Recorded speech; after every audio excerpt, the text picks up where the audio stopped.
আজকে আমলা বিদ্রোহ নিয়ে কথা বলবো, তো তার আগে একটু পিছন থেকে শুরু করতে হবে অফিসার্স ক্লাব থেকে। এই ক্লাবটা একটা সরকারি সম্পত্তি এবং রাষ্ট্রীয় অর্থে পরিচালিত সামাজিক প্রতিষ্ঠান। এটা বহু বছর ধরে একটা নির্দিষ্ট গোষ্ঠীর নিয়ন্ত্রণে ছিল, যারা ক্লাবটাকে আওয়ামী লীগের দলীয় আড্ডাখানায় পরিণত করছিল। বিগত 15 বছরে এই সমস্ত কর্মকর্তা শুধু ফ্যাসিবাদ প্রতিষ্ঠার মাধ্যমে নিজেদের অপকর্ম সীমাবদ্ধ রাখেনি, তারা ভয়াবহ দুর্নীতিতে আকণ্ঠ নিমজ্জিত হয়েছিল। ক্ষমতাসীন দলের সঙ্গে জোটবদ্ধ হইয়া তারা দুর্নীতি এবং লুটপাটের মাধ্যমে বিপুল সম্পদ করায়ত্ত করছে। আমলারা মন্ত্রণালয়ের চিফ অ্যাকাউন্টস অফিসার হওয়ার কারণে সকল বড় বড় দুর্নীতিতে তারা বাগাইছে সিংহভাগ অর্থ, এখনও তারা বাগায়। এর বাইরে এই ধরনের কর্মকর্তাদের অতি উৎসাহের বিষয় ছিল গুম, খুন, গুরুতর জখম, অসংখ্য মিথ্যা মামলা এবং বিরোধী মতাবলম্বীদের দমনমূলক অপকর্ম। মত প্রকাশের স্বাধীনতাকে হরণ করার ক্ষেত্রে তারা ফ্যাসিস্ট চেতনার প্রতীক হয়ে উঠছিল। এই লোকগুলা ক্ষমতাসীন গোষ্ঠীর সক্রিয় অংশ হিসেবে কাজ করছে এবং খুনি হাসিনার ফ্যাসিবাদী নীতির অগ্রগামী সৈনিক ছিল। দুঃখজনকভাবে 5ই আগস্টের ছাত্র জনতার রক্তক্ষয়ী বিপ্লবের পরও এই সমস্ত অপরাধীদের চিহ্নিত করে জবাবদিহিতার আওতায় আনা সম্ভব হয়নি এখনো। এইটা অন্তর্বর্তীকালীন সরকারের একটা বড় ব্যর্থতা এবং জাতির জন্য গভীর হতাশার কারণ হয়ে আছে। 5ই আগস্টের পর পদোন্নতি প্রাপ্তিরাই এখন Bangladesh administrative service association BASA এই বাসার নেতৃত্ব দিচ্ছেন। অন্যদিকে বিএনপি অনুসারী পদোন্নতি বঞ্চিত অবসরপ্রাপ্তরা অফিসার্স ক্লাবের নেতৃত্ব দখল করছেন। এই দুই প্রতিষ্ঠান এর সদস্যদের নির্বাচিত প্রতিনিধিরা চালাচ্ছেন জবরদখলকারীরা। সবগুলো আসনে জোর কইরা বসে পড়ছেন। ক্লাব নেতৃত্বের অনুগতরাই এই বাসার নেতৃত্বে সমাসীন হয়েছেন। প্রশাসন ক্যাডার অফিসারদের একটা বহুমুখী সমবায় সমিতি আছে। এই সমিতি আর অফিসার্স ক্লাব এখন পরিচালিত হচ্ছে অভিন্ন ব্যক্তিদের নেতৃত্বে। ধানমন্ডিতে অবসর নামে অবসরপ্রাপ্ত কর্মকর্তাদের একটা সংস্থা আছে, তার নেতৃত্ব এখন এই সমস্ত নেতাদের করতলগত। এই দুইটার নেতৃত্বে যারা আছেন তারাও নির্বাচিত না, দখল করছে। এই যে 4টা সংগঠনের কথা বললাম, এই 4টা সংগঠনের পাশাপাশি নাম সর্বস্ব আরও 2টা সংগঠন অফিসার্স ক্লাব থেকে ভুইফোড়ে তারা পরিচালনা করতেছে। বক্তৃতা বিবৃতির মাধ্যমে প্রশাসনকে নিয়মিত ভয়, ভীতি, হুমকি দামকি এইটা প্রদর্শনের জন্য ব্যবহৃত এই প্যাড সর্বস্ব সংগঠন 2টার নাম হইল বৈষম্য বিরোধী কর্মচারী ঐক্য ফোরাম এবং জুলাই আগস্ট গণবিপ্লব কমান্ড কাউন্সিল। ওরে বাবা, ডরাইছি। হ্যাঁ, বাস্তবে এই জাতীয় সংগঠনের কোনো অস্তিত্বই নাই। এর চেয়ে বড় জঘন্যতম প্রতারণা এবং জালিয়াতির ঘটনা আর কি হইতে পারে? অথচ প্রতিনিয়ত এই কাজটা করে যাচ্ছে অফিসার ক্লাব দখলকারী এই গং। আর এমনটাই হচ্ছে আজ বাংলাদেশের প্রশাসন ক্যাডারের সর্বোচ্চ পদে পৌঁছানো কিছু অফিসারের প্রকৃত মান এবং আসল চেহারা। 5ই আগস্ট ফ্যাসিবাদী শাসনের অবসানের পর ক্লাবের পরিবেশ উন্নত হবে এবং হারানো ঐতিহ্য ফিরে আসবে বলে আশা করা হয়েছিল, কিন্তু দুর্ভাগ্যজনকভাবে এক গোষ্ঠী থেকে আর এক গোষ্ঠীর দখলে ক্লাবের নেতৃত্ব হস্তান্তরিত হইয়া সেখানে দুর্নীতির নতুন অধ্যায়ের সূচনা হয়েছে। বর্তমানে ABM আব্দুল সাত্তারের নেতৃত্বে ক্লাবটা অনিয়ম এবং বেআইনি কর্মকাণ্ডের কেন্দ্রে পরিণত হয়েছে। জনাব সাত্তার 82 ব্যাচের প্রশাসনিক কর্মকর্তা, যিনি বিএনপি চেয়ারপারসন বেগম খালেদা জিয়ার একান্ত সচিব ছিলেন। সরকারি দায়িত্ব পালনকালে দুর্নীতির অভিযোগের কারণে বিতর্কিত ব্যক্তি। তিনি অফিসার্স ক্লাবের সাধারণ সম্পাদকের পদ দখল করছেন এবং সহযোগী হিসাবে দুর্বিনীত আরেক আমলা আব্দুল খালেককে কোষাধ্যক্ষ বানাইছেন, যা নিয়ে ব্যাপক প্রশ্ন উঠছে। বিশেষ করে ক্লাবের জন্য 400 কোটি টাকার নির্মীয়মান নতুন ভবন প্রকল্পকে কেন্দ্র করিয়া তাদের তৎপরতা ব্যাপক সন্দেহের সৃষ্টি করছে। অফিসার্স ক্লাবের গঠনতন্ত্র অনুযায়ী এর সাধারণ সম্পাদক ক্লাবের প্রধান নির্বাহী এবং সভাপতি হন মন্ত্রিপরিষদ সচিব। কিন্তু বর্তমানে ক্লাব দখল করে গঠনতন্ত্রের লঙ্ঘনের মাধ্যমে 2 বছর মেয়াদে একটা অস্থায়ী কমিটি গঠন করা হয়েছে। এহেন পরিস্থিতিতে সাত্তার খালেক গংদের সাথে মন্ত্রিপরিষদ সচিব শেখ আব্দুর রশিদ এবং প্রধান উপদেষ্টার মুখ্য সচিব সিরাজউদ্দিন সাথীর মতো খ্যাতিমান, সজ্জন এবং শ্রদ্ধাভাজন অফিসাররা কিভাবে সংযুক্ত থাকেন এটা আমাদের বোধগম্য না। বিশেষ করে সাথী ভাইয়ের সংযুক্তি এটা আমাকে বিস্মিত করছে, বিহ্বল করছে। আমাদের বিস্ময় এবং বেদনার কোনো অবসান ঘটতেছে না। রাষ্ট্র এবং সরকারের শীর্ষ পর্যায় থেকে রাজধানীর শহর, নগর, বন্দরের অলিগলি, গ্রামগঞ্জের হাট বাজার সহ সর্বনিম্ন তলা পর্যন্ত প্রায় সবকিছু দখল নিয়ে ফেলছে একটা দল। হ্যাঁ, কারা আর নাম কইলাম না, আমি তিক্ততা বাড়াইতে চাই না। দলবাজ এবং দখলদার হিসেবে তাদের চিহ্নিত লোকদের নাম সর্বত্রই ছড়ায় পড়ছে, আপনারা চেনেন। আর প্রশ্ন হচ্ছে, দলটা কি গণ অভিযোগের এবং অভিশাপের কাঠগড়া থেকে নিজেকে মুক্ত করতে সচেষ্ট হবে, না নির্বাচনী দিল্লির লাড্ডু খেয়া আত্মাহুতি দেবে? এইখানে অন্তর্বর্তী সরকারের চ্যালেঞ্জ কি? সাবেক অর্থ সচিব জাকির আহমেদ খানের নেতৃত্বে একটা কমিটি গঠন করা হয়েছে, যা 2009 থেকে 2024 সালের 5 আগস্ট পর্যন্ত সরকারি কর্মকর্তাদের পদোন্নতি বঞ্চনার কারণ, সংখ্যা এবং পদ্ধতি পর্যালোচনা করবে। তবে এই কমিটি শুধুমাত্র প্রশাসন ক্যাডারের কর্মকর্তাদের ভূতাপেক্ষ পদোন্নতির সুপারিশ করায় ইতিমধ্যেই তারা নিরপেক্ষতার মানদণ্ডে ব্যর্থ হয়েছে এবং তাদের বৈধতা প্রশ্নবিদ্ধ হয়েছে। বেসামরিক প্রশাসনের পাশাপাশি সামরিক প্রশাসনেও বিপুল সংখ্যক কর্মকর্তাকে পদোন্নতি বঞ্চিত করা হয়েছে। এমনকি অনেককে চাকরিচ্যুত করা হয়েছে। বিডিআর হত্যাকাণ্ড সহ বিভিন্ন ষড়যন্ত্রে বহু সেনা অফিসার নিহত হয়েছেন, আহত হয়েছেন। টর্চার সেলের নির্মম অত্যাচারের মাধ্যমে অনেককে বছরের পর বছর নিপীড়ন করা হয়েছে, অনেককে চাকরি হারাইছে প্রতিবাদ করার জন্য। দেশ ছাড়া হয়েছেন অনেকে। দেশবাসী আশা করছিল খুনি হাসিনার পতনের পর এই সমস্ত হত্যা নিপীড়নের বিচার হবে, যোগ্য কর্মকর্তারা এবং তাদের সম্মান এবং পদ ফিরে পাবেন এবং পদোন্নতি বঞ্চিতদের বঞ্চনা দূর হবে। কিন্তু হতাশাজনকভাবে দেখা যাচ্ছে শুধুমাত্র প্রশাসন ক্যাডারের পদোন্নতি বঞ্চিতদের সুবিধা প্রদানের আয়োজন করা হয়েছে। অন্য কোনো ক্যাডারের, এমনকি সামরিক বাহিনীর নিপীড়িত এবং পদোন্নতি বঞ্চিতদের জন্য কোনো পদক্ষেপ গ্রহণ করা হয়নি। এটা বৈষম্যের চরম উদাহরণ। বৈষম্য দূরীকরণ কি শুধুমাত্র একটা ক্যাডারের সুবিধা প্রদানের মধ্যে সীমাবদ্ধ থাকবে, নাকি এটা সর্বস্তরে বঞ্চিতদের জন্য বাস্তবায়িত হওয়া উচিত? আপনারাই বলেন, কোনটা ইনসাফ? রাজনৈতিক কারণ ছাড়াও ব্যক্তিগত স্বার্থের কারণে বিএনপি পন্থী নয়, পদোন্নতি বঞ্চিত অবসরপ্রাপ্ত তেমন অফিসাররাও ভূতাপেক্ষ পদোন্নতি এবং আর্থিক লাভালাভের আশায় অফিসার্স ক্লাবের নেতৃত্বের সাথে জোটবদ্ধ হয়েছে। এই প্রক্রিয়ায় প্রশাসন ক্যাডারের বাইরে অন্য কোনো ক্যাডারকে বিবেচনায় নেওয়া হয়নি। এতে বিএনপি অনুসারী এবং বিএনপি বিরোধী মিলিয়া প্রায় 764 জনের পদোন্নতি ইতিমধ্যে চূড়ান্ত পর্যায়ে পৌঁছে গেছে। শুধুমাত্র শেষ নোটিফিকেশনটা বাকি। ভূতাপেক্ষ পদোন্নতির তালিকায় মহাভাগ্যবান কর্মকর্তাদের মধ্যে সচিব পদে 119 জন, গ্রেড 1 পদে 41 জন, অতিরিক্ত সচিব পদে 528 জন, যুগ্ম সচিব পদে 72 জন এবং উপসচিব পদে 4 জনের নাম অন্তর্ভুক্ত করা হয়েছে। এরাই দলে বলে জড়ো হইয়া ঈপ্সিত পদোন্নতির জন্য নিয়মিতভাবেই সভা, সমাবেশ, অবস্থান, এই কর্মসূচি চালায় উত্তেজনা ছড়াচ্ছেন। হীন ব্যক্তি স্বার্থ চালিত এই সমস্ত আমলারা ভুলে গেছেন অন্তর্বর্তীকালীন এই সরকারের প্রথমে পূরণ করতে হবে জুলাই আগস্ট বিপ্লবের প্রায় 2000 শহীদ এবং হাজার হাজার আহতদের পাশে আর্থিক সহায়তা নিয়ে দাঁড়ানোর গণদাবি। এই দাবি আগে পূরণ করতে হবে। শহীদ পরিবারের জন্য সরকার ঘোষিত অনুদান এবং আহত সকলের সুচিকিৎসা নিশ্চিত না হওয়া পর্যন্ত কোথাও কোনো সরকারি চাকরিজীবীকে বাড়তি আর্থিক সুবিধা দেওয়া যাবে না, ফুল স্টপ।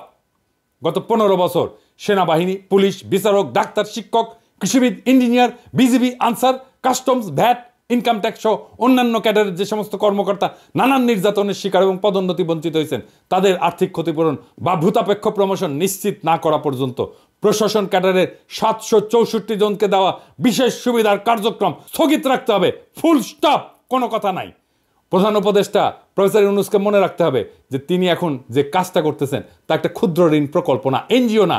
এটা শহীদ এবং আহত বিপ্লবীদের প্রতি জাতির ঋণ পরিশোধের সবচেয়ে বড় রাষ্ট্রীয় প্রকল্প পরিচালনা করা। তার সমাজসেবার উদার মানবিক মন এ কাজে নিশ্চয়ই গুরুত্বপূর্ণ ভূমিকা পালন করবে। কিন্তু তাকে যে দায়িত্ব আজ পালন করতে হচ্ছে তা যে এক কঠোর এবং কঠিন শতভাগ রাজনৈতিক কর্তব্য, পলিটিক্যাল টাস্ক, তা এখনো তিনি না বুঝলে ক্রমশ বিপদ বাড়বে।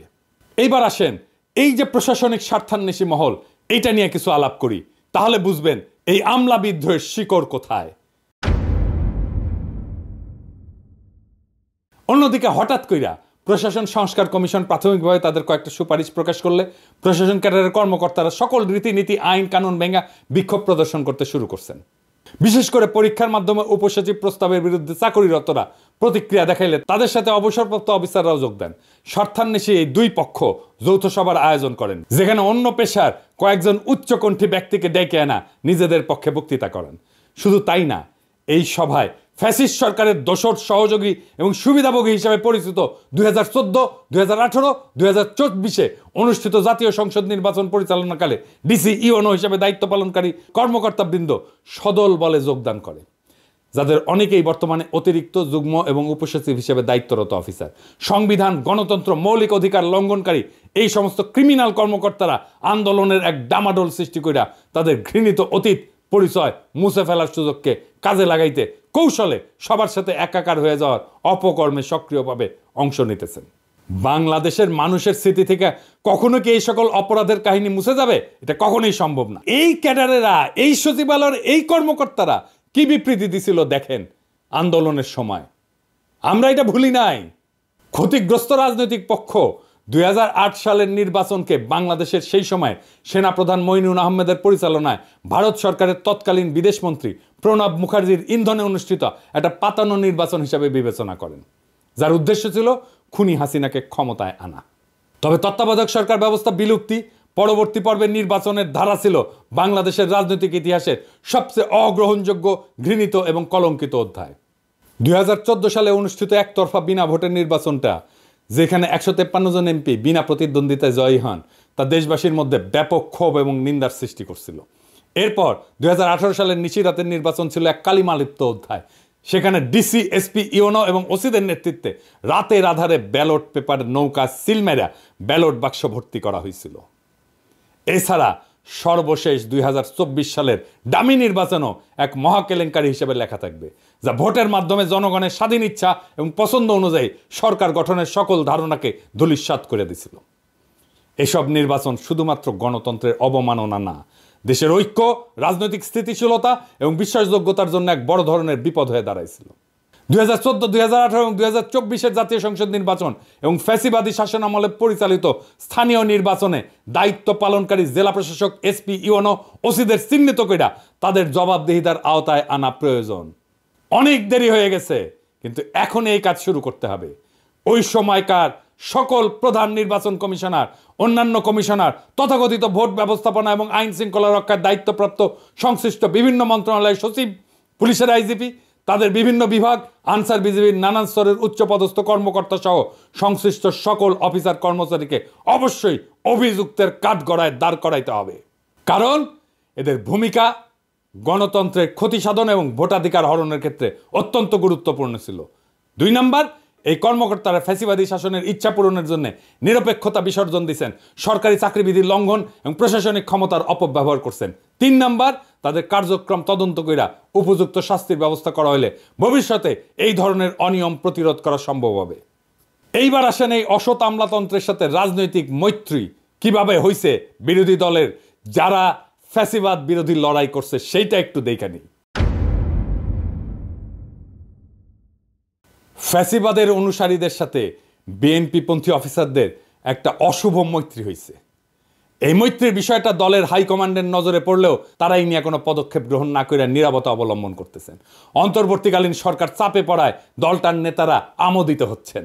সরকারকে কোণঠাসা কইরা দলটা জনপ্রশাসনের উপর তাদের আধিপত্য বৃষ্টির চেষ্টা করতেছে, যা আগাম নির্বাচন এবং ভবিষ্যতের ভোট যুদ্ধে ছলে বলে কৌশলে ব্যালট বাক্সে নিজেদের ভোট বাড়ানোর জন্য সহায়ক হবে বলে তারা চিন্তা করতেছেন। ইতিমধ্যে উপজেলা পর্যায় থেকে সচিবালয় পর্যন্ত বিভিন্ন বিভাগ, দপ্তর, পরিদপ্তর, বদলি, পদোন্নতি, টেন্ডার অনুমোদন, আটকে থাকা বিলের অর্থসার এবং বালু পাথর উত্তোলন সহ নানা বিষয়ের তদবির নিয়ে রাজধানীর অফিসার্স ক্লাবে এক সরব তদবিরের হাট বসছে, যেখানে দালালদের অবাধ আনাগোনা লক্ষ্য করা যাচ্ছে। এই বিশৃঙ্খল পরিস্থিতির সুযোগ নিয়ে বিএনপি নেতারাও তাদের ব্যক্তিগত তদবির নির্বিঘ্নে বাস্তবায়ন করায় নিচ্ছে। অসৎ দুর্নীতিবাজ আমলাদের এই অপরাধী চক্র অফিসার্স ক্লাব, অবসর সংস্থা এবং সমবায় সমিতির মতো প্রতিষ্ঠানগুলোতে এক ছত্র দখল করে ফেলছে।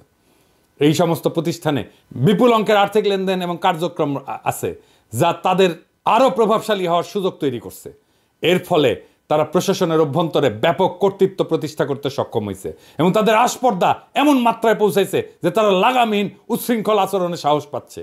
উদাহরণ হিসেবে বলতে চাই, জনপ্রশাসন সংস্কার কমিশনের প্রধানের বিরুদ্ধে মানহানিকর বক্তব্য করা, তার পদত্যাগের দাবি তোলা এবং 4 জানুয়ারির মহাসমাবেশের আয়োজনের ঘোষণা, এই সমস্ত কার্যক্রমের একমাত্র উদ্দেশ্য হলো প্রশাসনের উপর একছত্র আধিপত্য বিস্তার এবং রাষ্ট্রের এই গুরুত্বপূর্ণ অঙ্গকে নিজেদের নিয়ন্ত্রণে নিয়ে আসা। জনপ্রশাসন সহ সরকারের বিভিন্ন প্রতিষ্ঠানে অসৎ এবং দুর্নীতিবাজদের মধ্যে আজ যে সার্বজনীন ঐক্যের ধারা পরিলক্ষিত হচ্ছে, তা বাংলাদেশের গণতন্ত্র এবং সুশাসনের স্বপ্নকে কার্যত দুরূহ করে তুলবে। এই হীন স্বার্থবাদী গোষ্ঠী নিজেদের অনৈতিক কার্যক্রম চালায় যেতে ইতিমধ্যে সুবিধাজনক রাজনৈতিক মিত্র খুঁজে পাইছে এবং তাদের মধ্যে শক্তিশালী সমঝোতা গড়ে উঠছে। তাদের এই সংঘবদ্ধ কার্যক্রম সংস্কার অভিমুখী নীতিমালা বাস্তবায়নের পথে বড় ধরনের প্রতিবন্ধকতার সৃষ্টি করবে। প্রশাসনের এই গণবিরোধী অংশ কৌশলে রাজনৈতিক এবং প্রশাসনিক সিদ্ধান্তগুলোকে নিজেদের স্বার্থের অনুকূলে নিয়ে আসার চেষ্টা করছে, যা জনস্বার্থের সম্পূর্ণ উল্টা দিকে। দুর্নীতির এই ধারাবাহিকতা রক্ষার চেষ্টা সফল হলে শুধু রাষ্ট্রীয় সম্পদ লুটপাটে না, ন্যায় বিচার এবং জনস্বার্থ রক্ষার মতো মৌলিক কার্যক্রমগুলো ধ্বংস হবে। এই গোষ্ঠী তাদের ক্ষমতা ধরে রাখার জন্য রাজনৈতিক পৃষ্ঠপোষকতাকে হাতিয়ার হিসেবে ব্যবহার করতেছে এবং বিভিন্ন পর্যায়ে তাদের প্রভাব বিস্তার করতে সক্ষম হচ্ছে। এর ফলে প্রশাসনিক কাঠামো দুর্বল হয়ে পড়তেছে এবং জনস্বার্থের জায়গায় ব্যক্তিগত গোষ্ঠীগত দলীয় স্বার্থকেই অগ্রাধিকার দেওয়া হচ্ছে, যা একটা স্বাধীন কার্যকর গণতান্ত্রিক রাষ্ট্র পরিচালনার ক্ষেত্রে সবচেয়ে বড় ধরনের হুমকি। সরকার বিরোধী ষড়যন্ত্র এইখান থেকেই উত্থিত হয়েছে। কিভাবে আসেন দেখি। আজ দেশের সরকার বিরোধী তৎপরতার প্রত্যেকটা ক্ষেত্রে ফ্যাসিবাদের অনুগত কিছু কর্মকর্তার যোগসাজশ স্পষ্টভাবে লক্ষ্য করা যায়। 5 আগস্ট ঐতিহাসিক পরিবর্তনের পর কয়েক সপ্তাহ তারা ভয়ে নিষ্ক্রিয় থাকলেও এখন সক্রিয় হয়ে বুক চিতায় সরকার বিরোধী কর্মকাণ্ডে লিপ্ত। 2014 সালের বিতর্কিত নির্বাচনের সময় দায়িত্ব পালনকারী জেলা প্রশাসকেরা আজ সরকারের অতিরিক্ত সচিব, 2018 সালের ডিসিরা আজ যুগ্ম সচিব, 2024 সালের ডিসিরা উপসচিব পদে রয়েছেন। অতীতে খুনি হাসিনার আশীর্বাদে গুরুত্বপূর্ণ পদে আসীন হওয়া এই কর্মকর্তাদের এখন একমাত্র লক্ষ্য হলো সরকারকে ব্যর্থ প্রমাণ করে দেশে নৈরাজ্যকর পরিস্থিতি সৃষ্টি করা। দেখেন, যারা হাসিনার গুণগান করতে করতে কাইত হয়ে পড়তো, তারাই আজ এই আমলা বিদ্রোহের নেতা।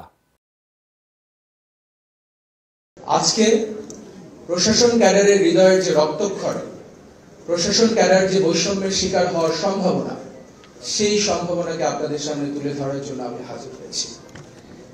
সম্মানিত সুধী, অনেকে বলে থাকেন আমাদের এই সাহস থেকে আসে। আমাদের সাহসের পেছনে কোনো সংখ্যা নেই, আমাদের সাহসের পেছনে কোনো ষড়যন্ত্র নেই। আমাদের সাহসটা বুঝতে হলে এই ডিসকোর্সের গভীরে আসলে ঢুকতে হবে, সিলসিলাটা জানতে হবে, জানতে হবে জনকল্যাণ কি, রাষ্ট্র কল্যাণ কি এবং প্রশাসন ক্যাডারের সাথে তার সম্পর্ক। আমি আজকে প্রশাসন ক্যাডারের মতামতটা একটু জানাইতে চাই আপনাদের কাছে বিনীতভাবে। আমি শুরু করব জনপ্রশাসন সংস্কার কমিশন যেটি গঠিত হলো, যেটি একটি প্রশাসন গঠন করবে। আমরা জানি যে এই প্রশাসন 1920-এ আসছিল বা 1910-এ 15-তে যখন আধুনিক রাষ্ট্রের জন্ম হলো, যখন বলা হলো যে আধুনিক রাষ্ট্রকে পরিচালনা করতে হলে মেধাভিত্তিক, নিরপেক্ষ, আইন কানুন মেনে চলে এরকম একটা গ্রুপ অফ সিভিল সার্ভেন্টস দরকার।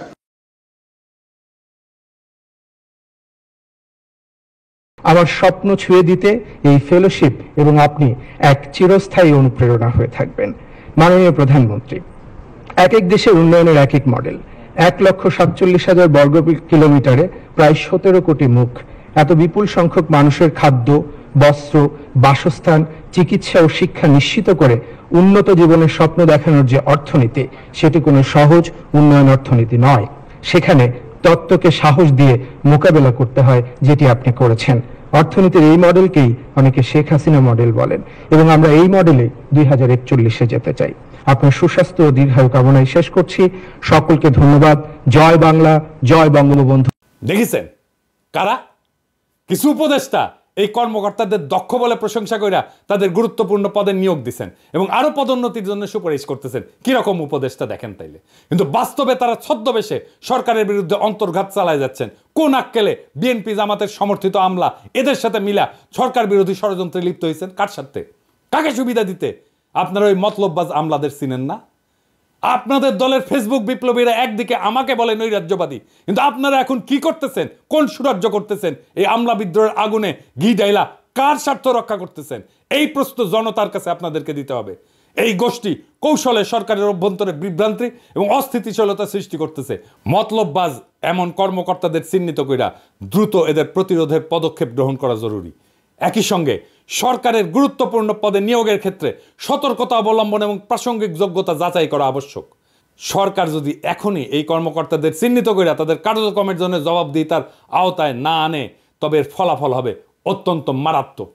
এদের অপতৎপরতা শুধু সরকারের স্থিতিশীলতাকে হুমকির মুখে ফেলবে না, বরং দেশের গণতন্ত্রায়ন এবং সার্বিক উন্নয়নকে ব্যাহত করবে। এই কথা ভুলে গেলে চলবে না যে খুনি হাসিনার শাসনামলে সচিব এবং অতিরিক্ত সচিব পদে যারা পদোন্নতি পাইছিলেন তাদের একজনকেও এই চাকরিতে রাখা যাবে না। এইটা ছাড়া আমলাদের আপনি ঠান্ডা করতে পারবেন না। এদের জিব্বা এত বড় হয়েছে যে এদের আকাঙ্ক্ষা লোভ এমন আকাশ ছুঁইছে, হাসিনার শাসনের লাগাম ছাড়া দুর্নীতির লাইসেন্স না পাওয়া পর্যন্ত এরা থামবে না। এদের পিছে দুদক লাগায় দেন, ঠান্ডা হয়ে যাবে। এই জন্যই দুদকের চেয়ারম্যান হিসেবে এমন কাউকে চাইছিলাম যে আমলা না। এখন বুঝছেন তো, প্রফেসর ইউনূসের সরকার এমন এমন জায়গায় গ্যাঞ্জাম লাগায় রাখে যেটা পরে তাদেরকেই বিপদে ফেলে। আরে আপাদ মস্তক করাপ্ট একটা ব্যুরোক্রেসিরে দাবরানি দেওয়া 1-2 এর ব্যাপার। ভালো হইয়া যান আমলা ভাইয়েরা, কাম কাজে মন দেন। এই দিন না করলে আরো দিন আছে। রাজনৈতিক দলগুলো আপনাদের হুজুর হুজুর করতে পারে, শেরের উপরে শোয়াশের আছে। আপনাদের হ্যাডম জয় বাংলা করে দিতে পারবে এমন শক্তিও বাংলাদেশে আছে। ফুটেন, বাড়ির যান, যা কামাইছেন ওইটা নিয়ে থাকেন। শেষে ম্যাঙ্গো আর স্যাক বোধ গান হয়ে যাবে, কারণ জনতা জেগে আছে। টাইগার আভি তাক জিন্দা হয়, ইনকিলাব জিন্দাবাদ।